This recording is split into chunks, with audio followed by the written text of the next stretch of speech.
आपण मानकर उपस्थित आम को अभिभूत कर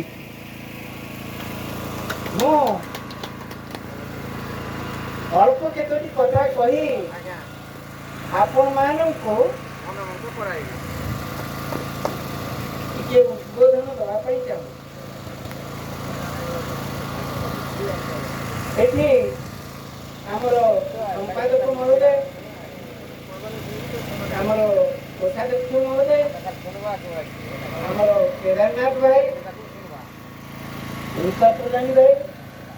एवं अन्य जो माने से अनेक कथा आपण मानक कहीगले मु आपण मानक गोटे कथा बुझाई चाहूँगी भारत केवे स्वाधीन होता कहीपरि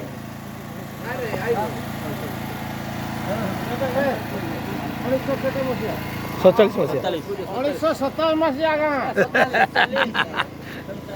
15 तारीख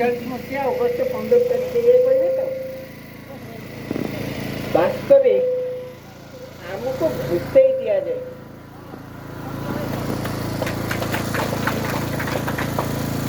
भारत स्वाधीन है नहीं भारत को विभाजित कर दिया जाए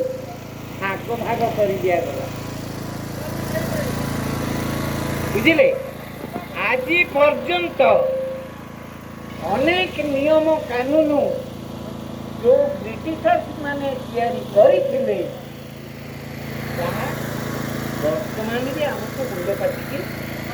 चलवाई पड़े जो कोर्ट कचेरी को जाऊँच